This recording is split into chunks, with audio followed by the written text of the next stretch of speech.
Hey, Shep here at Iron Anchor Cycles, and we are back with part 3 of our Project Dyna top-end power build. So in the last part, if you recall, we got our top end put back together, and this is the T-Man 107-inch kit with upgraded heads and a Horsepower Inc. 58mm throttle body. So now our next step is we're going to go ahead and get our cam chest done. So we are going to start by getting all the stock components out of here, and then we'll get going with getting our new stuff in there. We've got a set of really nice 590 cams from T-Man that go along with the kit, and we've got a whole bunch of upgraded components from fueling, including lifters, a new cam plate, oil pump, and a bunch of other pieces to go along with it. So stick around and we'll get going with this.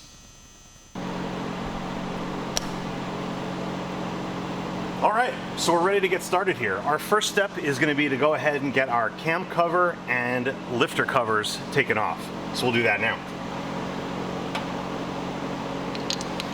So worth noting, as you may have seen in a previous section of the video, we did already drain the engine oil from the bike. So we're going to get obviously some oil coming out of here, but definitely a good step to try and get that done ahead of time to minimize what comes out and how much of a mess you make.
All right, there's a first look at our cam compartment here.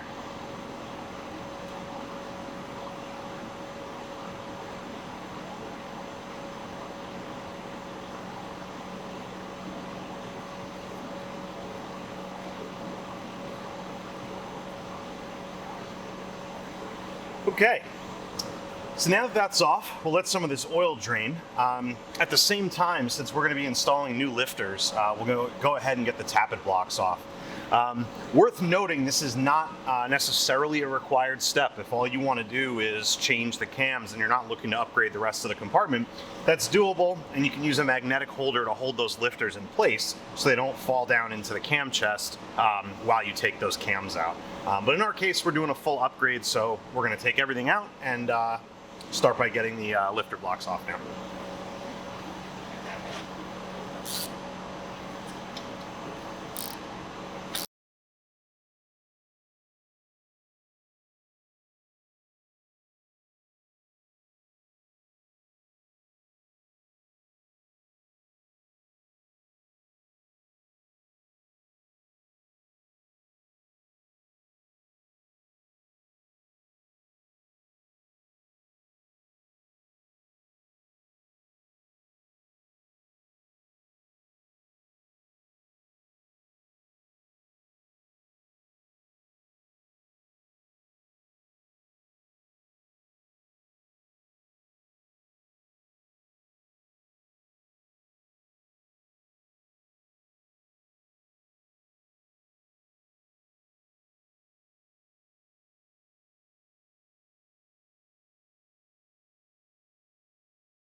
All right.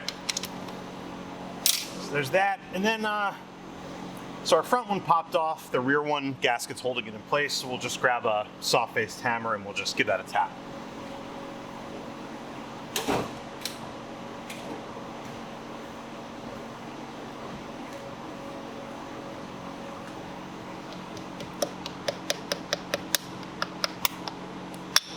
There we go. We're just breaking that gasket loose.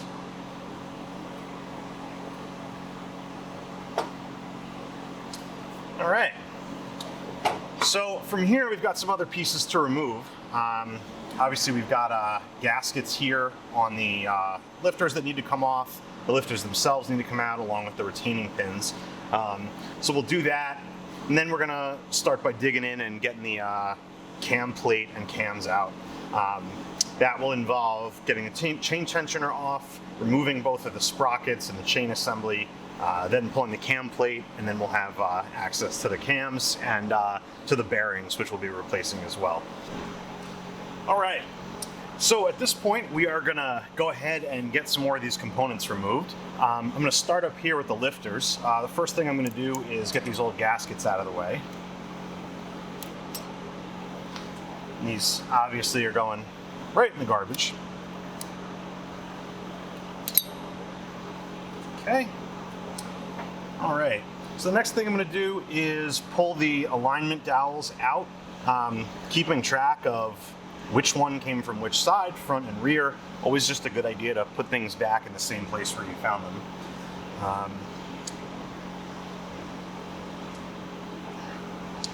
And then we can go ahead and pull the lifters out. Now, this is another situation where if you were putting these back in, you definitely wanna make sure you kept track of intake and exhaust, front and rear, and the orientation of each one. But like I said, in our case, we're gonna be putting in a set of upgraded lifters, so we're gonna be discarding these, so keeping the orientation not important. I'm just looking at these just to see if there's any unusual wear on them as I pull them out. But these look really nice. Again, it's a pretty low mileage motor, so not expecting to finding anything too crazy.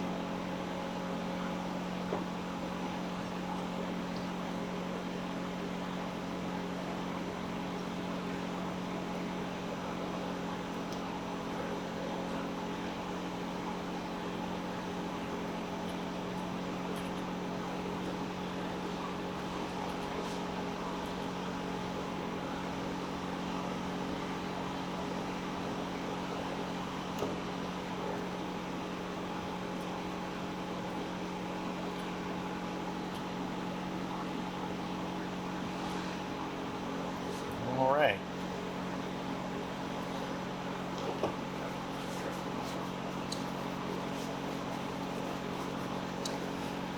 So now that we've got the lifters out, we're going to go ahead and start to get the cam plate itself disassembled here. Just going to grab a wrench and we'll get started on that.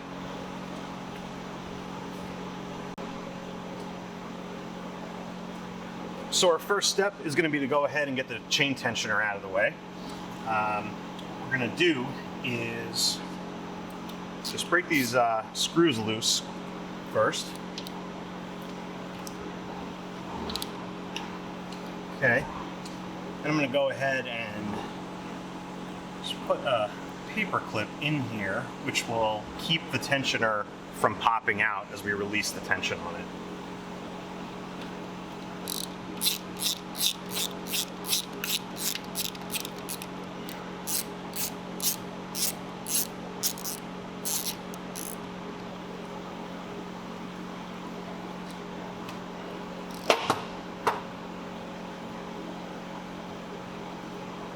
Okay. So now we'll just go ahead and take the second screw off here.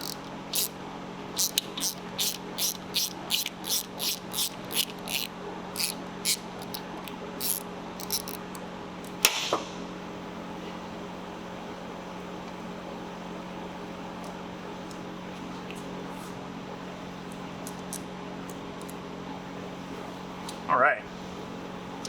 Next up, we're gonna go ahead and get our sprockets and chain assembly here removed. So what we want to do is take our locking tool and insert that to hold everything in place, and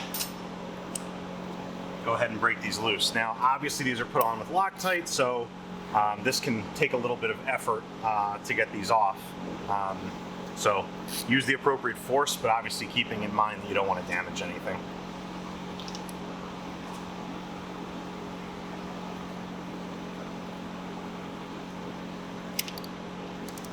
Okay, there's one.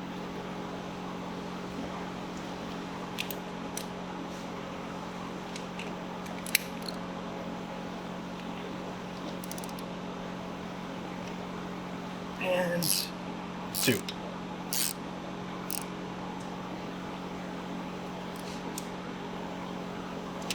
So the tool to lock the sprockets is not expensive. I highly recommend, if you're going to do this yourself, that you get one. Trying to stick something else in there is a really bad idea.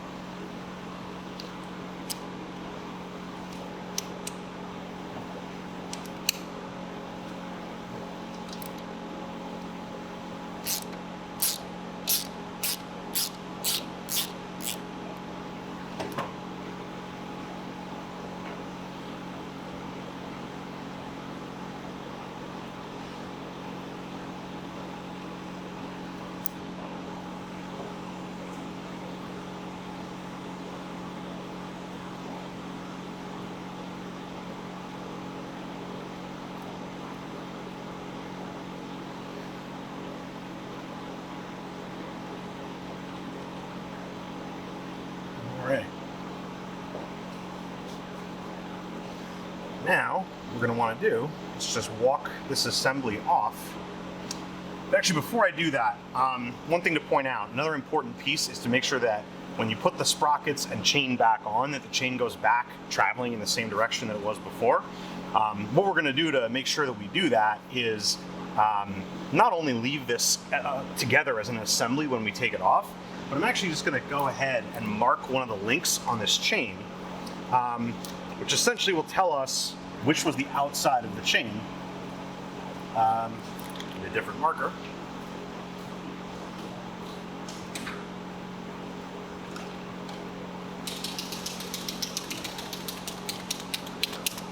It'll tell us which was the outside of the chain, so we can make sure to put it back on in the same direction. So, little easy, free safety for you. All right.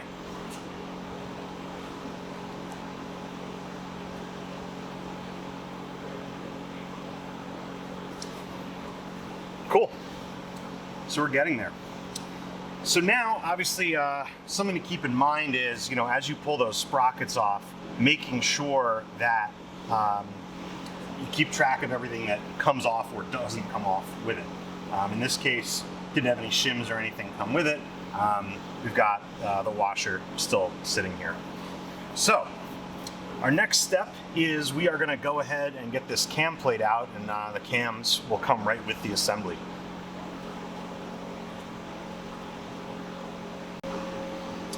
Alright, so following the torque sequence in the factory manual, we're going to go ahead and get the cam plate and oil pump removed here.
right. So with all the fasteners removed, we can go ahead and slide the cam support plate and cams out as an assembly.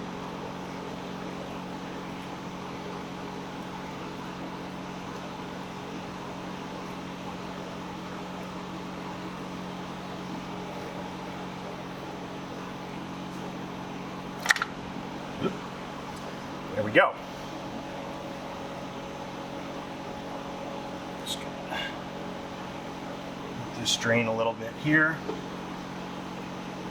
All right, we did get a couple pieces of the oil pump coming along with cam plate, so we'll just slide those back there. And all right, looking pretty good. Just trying to drain some of this oil off. All right. That's why you do this in the garage and not in the kitchen. So, go ahead and set this aside, and we'll continue getting prepped. All right. So we have a couple of other pieces that need to come out here. As you can see, one of our little O-rings here dropped down. This would have lived right here. We're obviously going to replace these O-rings, but I'm just going to leave them in place right now just to remember where they came from. So what we're going to do here is we're going to slide our oil pump out, and this should just come right off the crankshaft. There we go. And we'll let that drain a little bit. All right, and then hopefully it's visible on the camera. You've got another O-ring back here from the bottom of the oil pump. This is a pretty critical one when doing the reinstall, and we'll talk about that when we get to that point. But what I'm going to do now is, we're going to clean everything up here, and then our next step is going to be we are going to replace the bearings for the cams. This is, some might say, an optional step. I would say it is definitely not an optional step. You definitely want to replace those inner cam bearings. The new ones are much better than what's in there, and we'll take a look at that when we get them out. But two, it's one of those things that it's a better safe than sorry, and while you're in here, you're better off replacing them now than having one of them fail down the road and wishing you'd done it before. So we'll get prepped to get started on that, and we'll go on from there.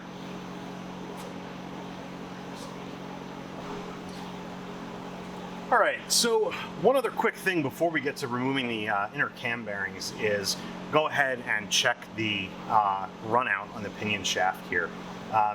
This is something that, again, is really worth doing while you're in here to make sure that everything is true.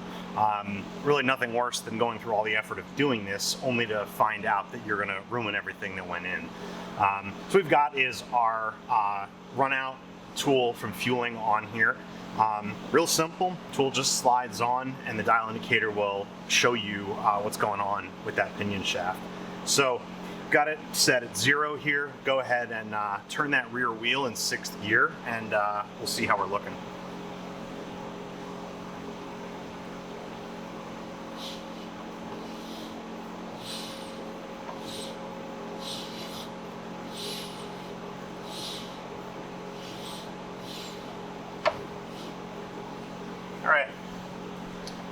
Like our maximum runout is right there, and well, that's looking really, really nice. Only 0.005 of runout on that, so we're definitely more than ready to go ahead and get the rest of this install going.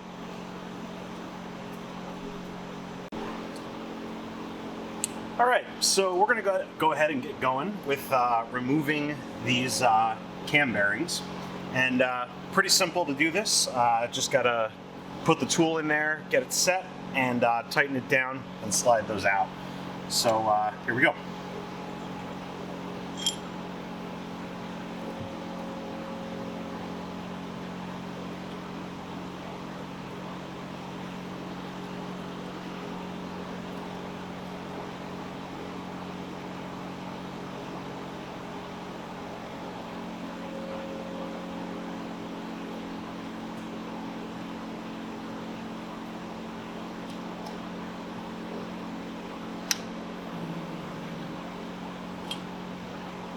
Alright,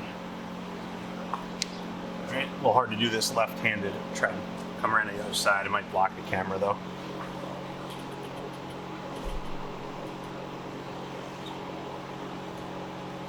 There we go.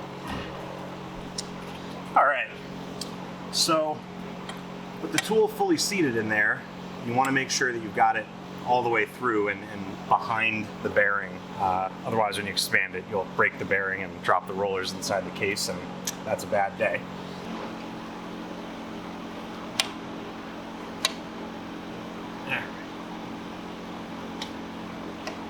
There we go.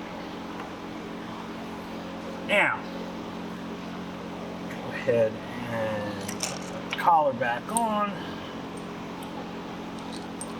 Washer, nut.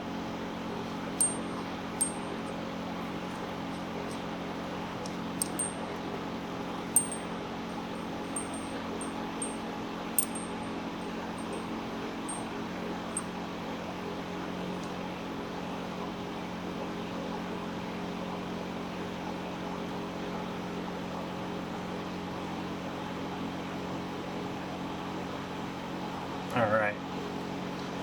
So once you got that tightened down, go ahead and while holding the inside collar so it doesn't spin, if it does spin, we'll hold it. We'll tighten the nut down, and that will pull the bearing out.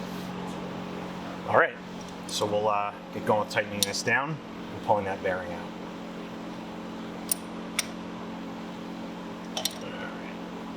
Like I said, there's flats on the threaded collet to hold it if it does start to spin with a second wrench, but for the moment everything is just staying in place while we turn this.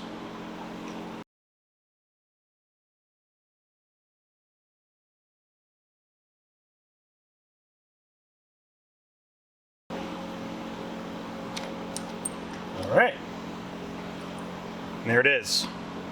So bearing pulls right out, and we can move on to the next one. So then all you got to do from there is disassemble the tool.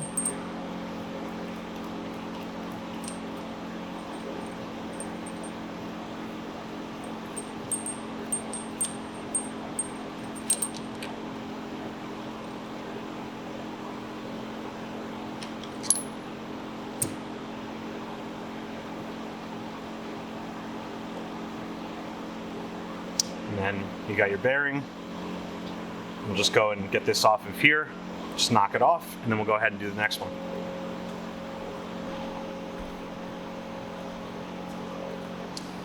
All right, so like I said, we're ready to go ahead and put our new cam bearings in here. I did want to point out, I mentioned that there's a difference between the original ones and the new ones. So we've got our new Timken bearing here. Pop this out. So this is our new one, and you can see, hopefully, that this bearing has rollers all the way around. Whereas if we grab one of the original ones, you can see that it has a cage here holding the bearings in place. And so you've obviously got a lot more rollers in the new one than the old one, which is going to support the cams better and be stronger. So definitely a good upgrade, and something that you should definitely be doing anytime you're installing a cam. So that said, let's just get the old ones out of the way here, and go ahead and get these installed. So again, pretty simple. What we're going to do here is use our cam installation tool. Just wipe this off a little bit.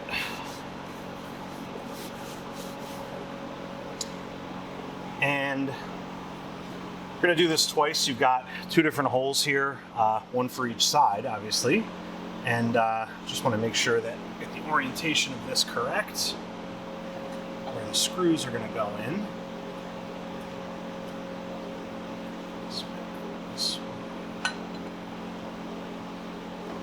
Yep, all right, so that's how it's gonna go on.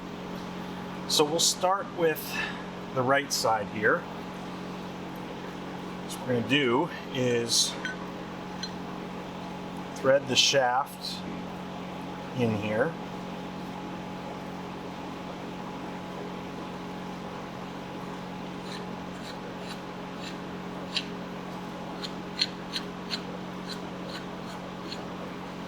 All right, and we'll go ahead and set up the rest of the tool here.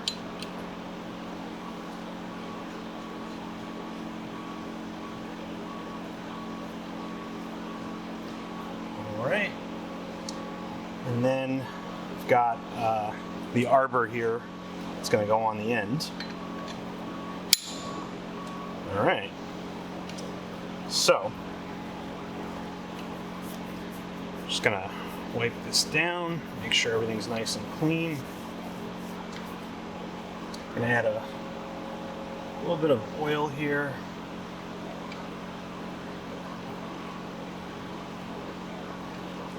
Alright, and we're going to take one of our new bearings. We're going to slide that on the end here. Now, obviously this is directional.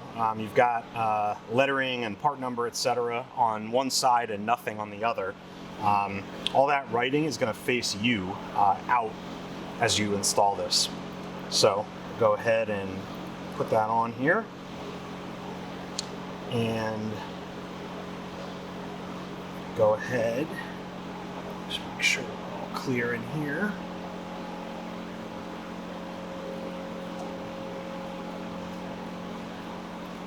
And when we hold this in place, we're going to take the screws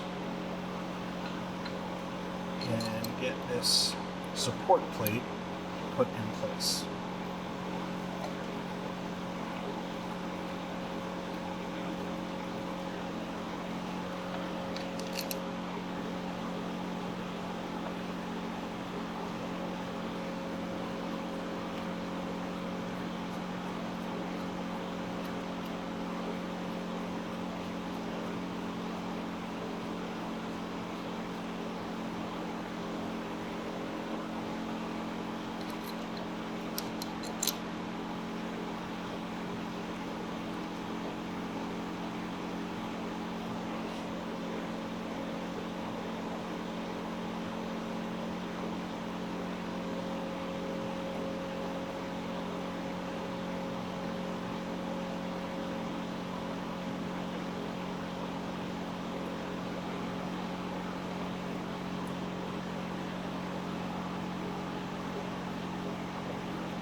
Right.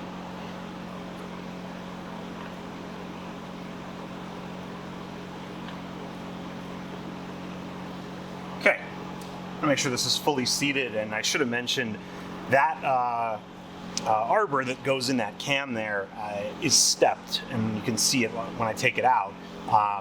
And it's going to install the bearing to the correct depth, which is about 20 thousandths beyond flush. So you want to make sure that this plate is obviously totally flush so that all the measurements add up. Now what we're going to do is I'm going to try and get under here and eyeball it as I do it, but we're going to thread the rod in here just to make sure that that bearing seats centered inside of the bore.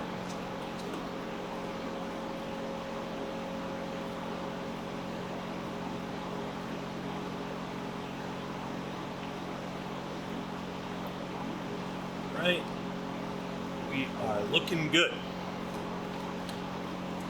All right, so now we've got that in place. Just go ahead and we'll tighten this down and seat that bearing.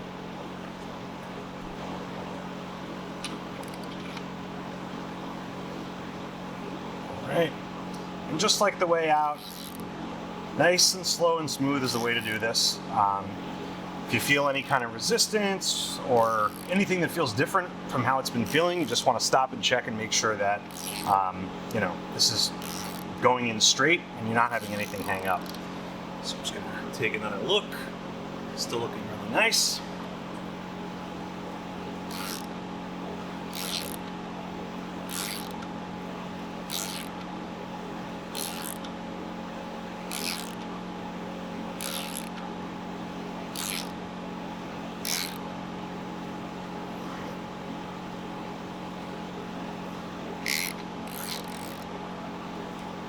All right, once that tightens up, you know you're bottomed out in there, and I'm gonna go ahead and pull this off.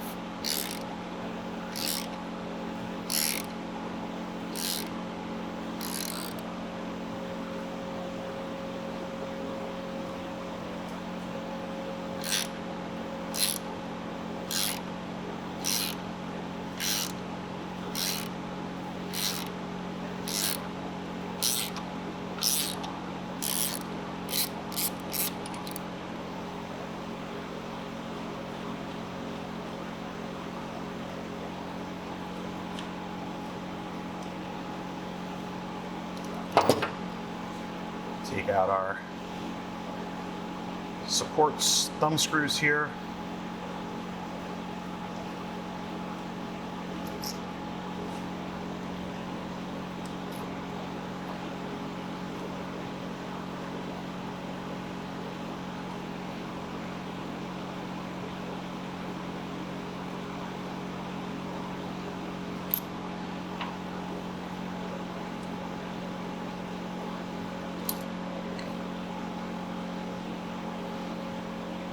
Okay, and we are looking good. Our bearing installed. Everything is free, moving in terms of the rollers, and looks like it's nice and perfectly seated right there in the bore. So as I mentioned, it might be a little bit hard to see, but the arbor here, like I mentioned, is stepped to get that installed to the correct depth. So what we'll do now is move this over to the other position, and we'll get the second bearing installed.